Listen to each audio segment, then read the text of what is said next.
Mid-February 1943, in the cold, dusty hills near the Tunisian border, Field Marshal Erwin Rommel sat alone inside his command post. Outside, the Afrika Korps was celebrating. Tanks had broken through American lines at Kasserine Pass, and victory felt decisive. Inside, Rommel was writing a letter home to his wife, Lucy, one that revealed far more than battlefield success. Rommel had just witnessed something extraordinary, not German brilliance, but American collapse. In 6 brutal days, U.S. forces had suffered more than 6,000 casualties. Entire units surrendered. Vehicles, artillery, and weapons lay abandoned in the desert. To Rommel, it looked hauntingly familiar. He had seen this kind of unraveling before France, 1940. In his letter, Rommel was blunt. The Americans, he wrote, lacked experience. Their officers made elementary mistakes. Their command structure failed under pressure. He wasn't insulting them, he was diagnosing them. And his conclusion was chilling. If Germany struck again immediately, before the Americans learned how to fight, they could be driven into the sea. That assessment went straight to Berlin. The recommendation was clear: exploit the weakness now. Do not give the Americans time to adapt. Rommel's judgment wasn't rooted in arrogance, it was based on observation. At Kasserine, American units had been poorly positioned. Radio communications collapsed. Infantry and armor failed to coordinate. When German pressure mounted, withdrawals turned into panic. Orders conflicted. Leadership fractured. The problem wasn't the American soldier. German intelligence noted that clearly.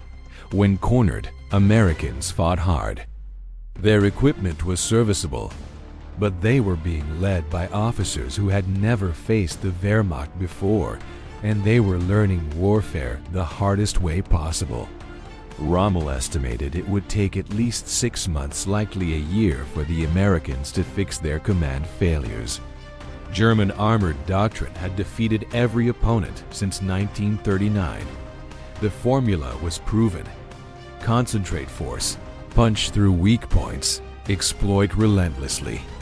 The Americans, like others before them, fought defensively. They held ground and waited.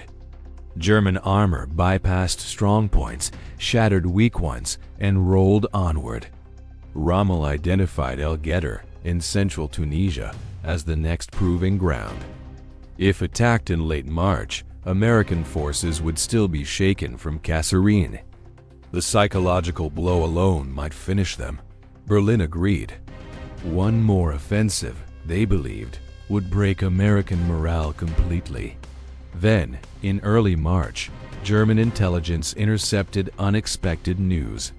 The U.S. Second Corps shattered at Kasserine had a new commander. Lieutenant General George S. Patton Jr. Patton arrived like a thunderclap, sirens blaring, revolvers gleaming. Before issuing a single tactical order, he changed the atmosphere. Discipline was no longer optional. Soldiers wore proper uniforms in desert heat. Salutes were enforced. Officers who looked sloppy paid for it literally. This wasn't vanity. It was psychology. Patton wanted soldiers to feel like professionals again, not fugitives. German analysts were unimpressed. 3 weeks, they concluded, was not enough time to remake an army. Morale might improve slightly. Discipline might tighten. But doctrine? Leadership culture? Impossible. Rommel, now physically exhausted and battling worsening illness, reviewed the El Guettar plan one last time before handing command to General Hans-Jürgen von Arnim. Every assumption seemed solid. The Americans would defend fixed positions. They would hesitate under pressure. They would break. On March 23, 1943, German forces moved forward. At dawn, Tanks of the 10th Panzer Division, supported by Italy's Centauro Division, advanced confidently. Visibility was clear. Terrain favored armor. Everything matched expectations. Then the desert exploded. American artillery opened fire, not scattered shots, but perfectly synchronized barrages. Multiple batteries struck the same target at the same second. German units were stunned. This level of coordination was something their largely horse-drawn artillery couldn't replicate. Tanks took direct hits. Infantry called frantically for medics. The Americans were not cowering. They were fighting with precision. As German armor pushed forward, American tank destroyers emerged from concealed positions. Crossfires slammed into Panzer flanks. Anti-tank weapons were layered, overlapping, impossible to bypass. By mid-morning, German forces had pushed into American lines, but something was wrong. The Americans weren't running. They withdrew deliberately, falling back to prepared positions, then resumed firing. Unit cohesion held. Radios remained calm. Orders were clear. For the soldiers of the 1st Infantry Division, the Big Red One, El Guettar, was personal. These were the same men humiliated weeks earlier.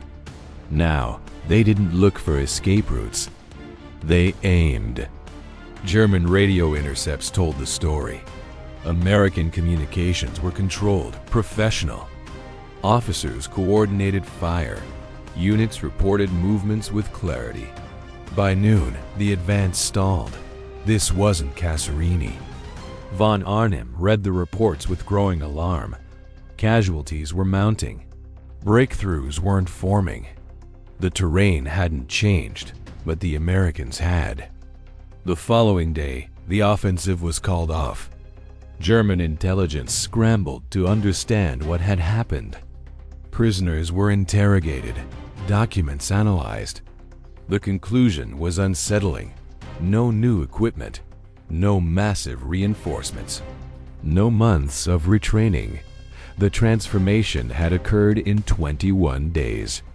Patton's method was ruthless and simple. First, leadership. Hesitant officers were removed. Aggressive ones promoted. Speed and decisiveness became non-negotiable. Second doctrine. Defense now meant counterattack. Artillery massed fire at decisive points. Units were trained to disrupt German momentum immediately. Third mindset. Soldiers were taught they were superior not through speeches, but through action. Success was rewarded publicly. Failure carried consequences. German doctrine relied on technical excellence and individual tank commanders. The Americans responded with coordination and overwhelming firepower. Time-on-target artillery strikes turned the battlefield into a synchronized machine. German infantry described it as fighting the sky itself. Rommel, before leaving Africa, revised his assessment. The Americans, he warned, were learning faster than any enemy Germany had faced. Any future offensive would require far more resources and different thinking. His warning went largely unheeded. By May 13, 1943, Axis forces in Tunisia surrendered. Over 250,000 prisoners marched into captivity. The campaign was over. In less than 3 months, the Americans had gone from humiliation to dominance. German commanders took note. New guidance warned of aggressive American tactics, rapid advances, and devastating artillery. Those lessons proved accurate in Sicily, where Patton's forces surged ahead of their allies, and later in Normandy, where Rommel, now commanding German defenses, prepared specifically to counter American speed and aggression. After the war, captured German generals spoke candidly. They admitted their mistake. The Americans were not slow learners. They adapted faster than anyone Germany had fought. Their artillery coordination was unmatched. Their doctrine turned material superiority into inevitability. By 1945, the U.S. Army was unrecognizable compared to 1943. Rommel's early judgment had been logical by old rules. Armies were supposed to take years to mature. Patton proved otherwise. 3 weeks changed the doctrine. 3 months proved it permanent. At El Guettar, doctrine defeated armor. In Sicily, it defeated position. In Normandy, it defeated expectation. Between the shame of Kasserine Pass and the surrender of Tunisia, the arsenal of democracy found its sword. And from that moment on, German generals stopped underestimating the man across the foxhole. Because by then, they understood exactly who he was